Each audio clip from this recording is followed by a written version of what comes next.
Baik, terima kasih atas waktu dan kesempatan yang telah diberikan kepada saya. Nama saya Patricia Dagut, kelas A semester 7 Prodi Sosiologi, Fakultas Ilmu Sosial dan Ilmu Politik, Universitas Nusa Cendana Kupang. Video ini merupakan tugas ujian akhir semester dari mata kuliah Sosiologi Terapan. Dalam video kali ini, saya akan menganalisis terkait isu kapitalisasi dan monetisasi COVID dengan menggunakan analisis model Rocipi. Beberapa bulan terakhir, muncul isu yang menarik terkait kapitalisasi dan monetisasi COVID. Ada isu beberapa pasien sesungguhnya bukan pasien COVID, tetapi oleh rezim kesehatan dimasukkan ke dalam kategori COVID. Ada beberapa rumah sakit yang melakukan praktek tersebut. Salah satunya, seperti yang dilansir dari Indozone ID, di Medan, di Rumah Sakit Pringadi tepatnya, keluarga pasien protes karena tidak terima keluarganya dimakamkan disebut meninggal karena COVID-19. Keluarga pasien menyebut dokter di rumah sakit tersebut telah mengeluarkan diagnosa yang salah demi mendapat anggaran dari pemerintah.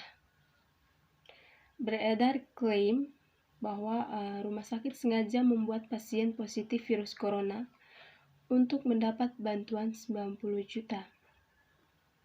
Hal ini tentu sangat disayangkan karena beberapa rumah sakit yang dipercaya untuk menangani pasien COVID-19 tidak sejalan dengan pemerintah. Beberapa rumah sakit tersebut terbilang telah menusuk pemerintah yang menjadi rupa masyarakat Indonesia dari belakang, karena di muka depan mereka berlagak membantu merawat pasien COVID. Tetapi ternyata mereka berkedok ingin mendapatkan keuntungan yang sebesar-besarnya dengan meng-COVID-kan pasien non-COVID.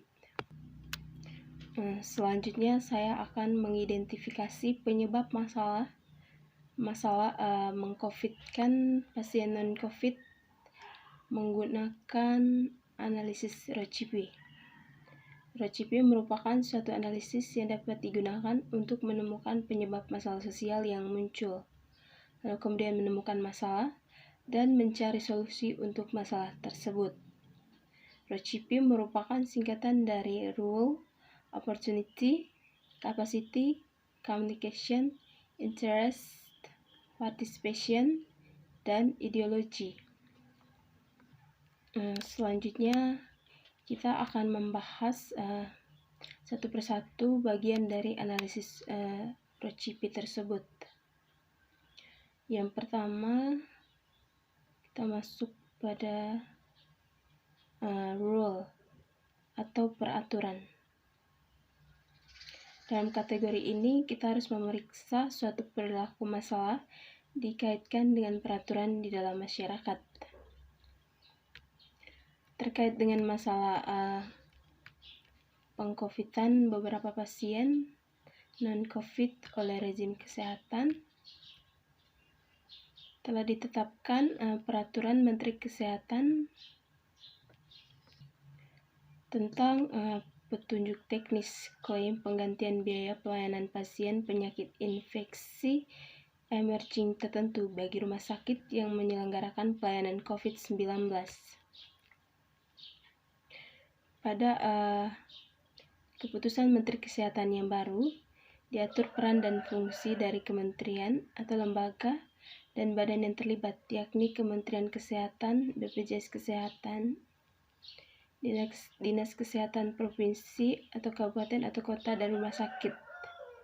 Kemudian pembiayaan pasien yang dirawat dengan penyakit infeksi emerging tertentu termasuk infeksi COVID-19 dapat diklaim ke Kementerian Kesehatan melalui Direktur Jenderal Pelayanan Kesehatan.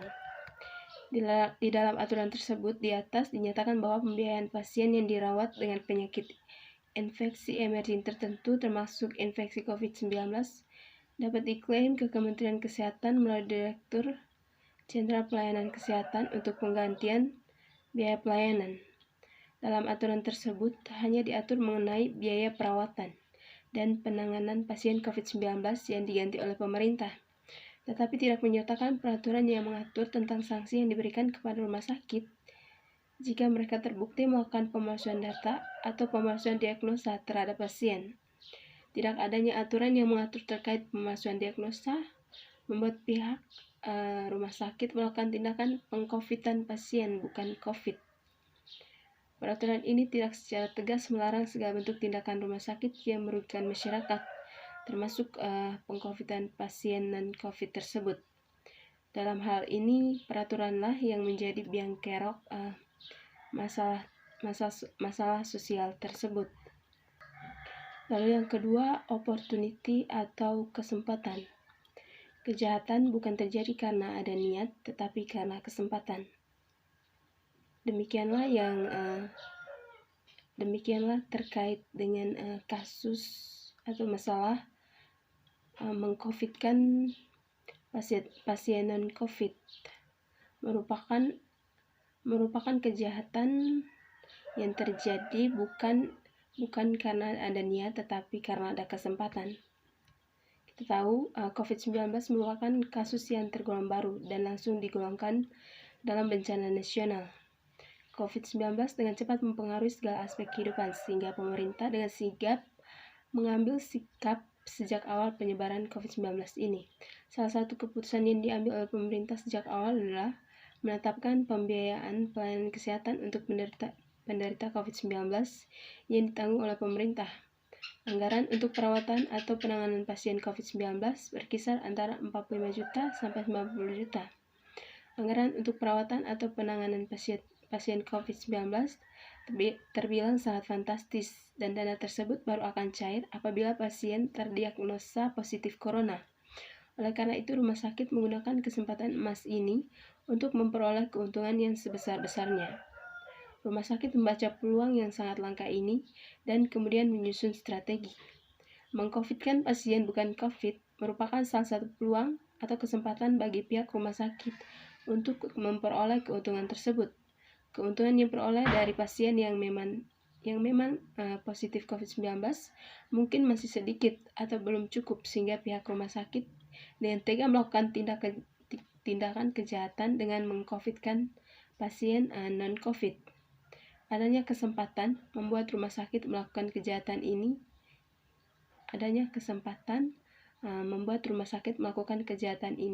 Yang dibentuk oleh lingkungan ekonomi. Yang ketiga, mengenai capacity atau kemampuan. Terdapat 4 kategori kemampuan. Yang pertama, kemampuan politik, yang kedua, kemampuan ekonomi, yang ketiga, kemampuan budaya, dan yang keempat, kapasitas ilmu pengetahuan. Terkait dengan kasus pengcovidan pasien bukan COVID, uang merupakan sesuatu yang membuat pihak rumah sakit tidak mampu berperilaku sesuai dengan aturan, sehingga di sana terjadi kapitalisasi dan monetisasi COVID. Dalam kasus ini, uang adalah di atas segalanya. Kapasitas ilmu pengetahuan yang memadai yang dimiliki oleh para aktor atau oknum rumah sakit sebagai pelaku kapitalisasi dan monetisasi COVID membuat mereka dapat dengan mudah melakukan tindakan kejahatan tersebut. Mereka menguasai bidang kesehatan. Oleh karena itu, mereka dapat dengan mudah memanipulasi data tentang pasien dan mendiagnosa pasien. Sebelum mendiagnosa pasien, tentu mereka sudah dikoordinir, sehingga mereka tidak memberikan celah bagi masyarakat untuk melihat atau melacak jejak kejahatan yang mereka lakukan. Meskipun dengan berat hati, pasien maupun keluarga pasien yang di-COVID-kan tentu akan menerima hasil diagnosa yang diberikan oleh pihak rumah sakit, karena pihak rumah sakit beralasan bahwa hasil lab atau hasil medis memang demikian hasilnya. Yang ternyata mereka berkedok mendapat keuntungan dari pasien tersebut. Yang keempat, communication atau komunikasi. Perilaku bermasalah seorang aktor mungkin juga disebabkan oleh ketidaktahuan tentang aturan atau norma yang mengatur suatu perilaku tertentu. Dilansir dari liputan6.com, pemerintah mengatakan bahwa mereka membiayai perawatan dan penanganan pasien yang benar-benar positif COVID, bukan yang di-COVID-kan, dalam tanda petik.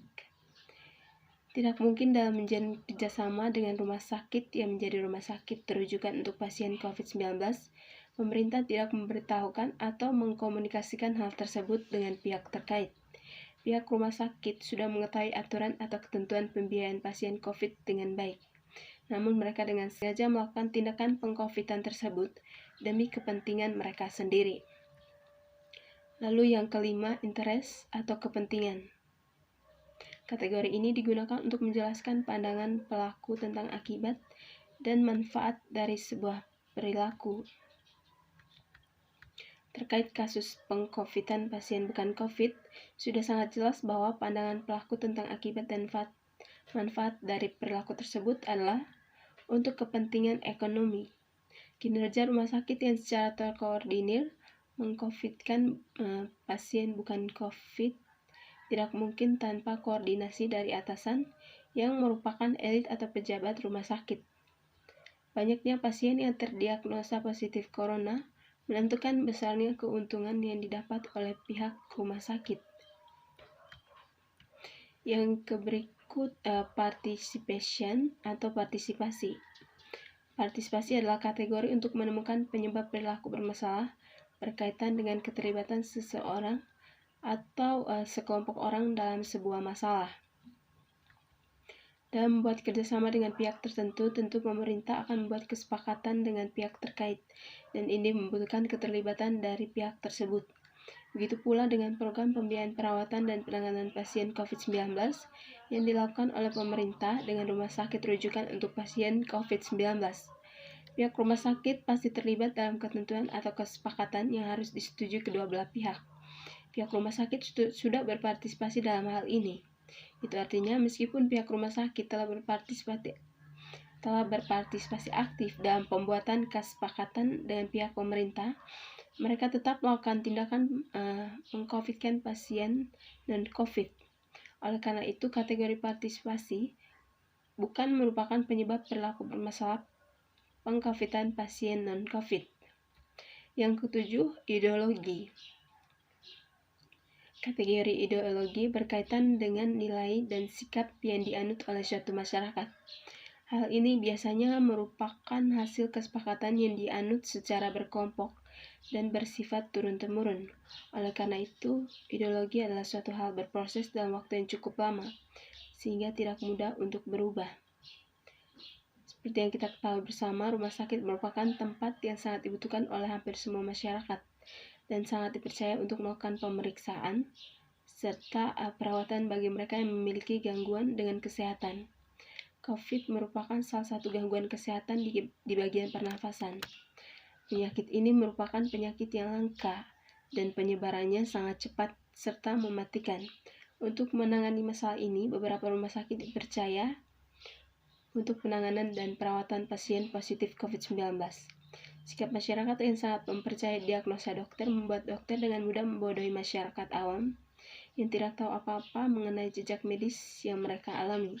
Meskipun ada beberapa masyarakat yang tidak menerima diagnosa dokter, namun mereka tidak bisa berbuat apa-apa karena diagnosa dokter tidak dapat diganggu-gugat. Setelah mengidentifikasi masalah atau menganalisis masalah tersebut, kita sudah mengetahui penyebab dari masalah. Selanjutnya, saya akan mencoba memberikan solusi praktis untuk masalah ini. Pemerintah sudah menetapkan peraturan yang menetapkan biaya perawatan dan penanganan pasien COVID-19. Dengan demikian, seharusnya pemerintah juga menetapkan sanksi bagi pihak yang melakukan pelanggaran atau kejahatan dalam pelaksanaan peraturan tersebut, termasuk peng-COVID-an pasien bukan COVID yang dilakukan oleh rezim kesehatan. Untuk mengetahui secara jelas mengenai kebenaran adanya perilaku kejahatan peng-COVID-an pasien non-COVID oleh rezim kesehatan, maka pemerintah harus membentuk tim khusus untuk mengawasi kinerja rumah sakit yang menjadi rumah sakit rujukan untuk pasien COVID-19. Tim khusus itu juga bukan hanya tim khusus biasa, tapi tapi juga harus mempunyai kemampuan untuk melacak atau mengidentifikasi fenomena-fenomena yang terbilang bermasalah.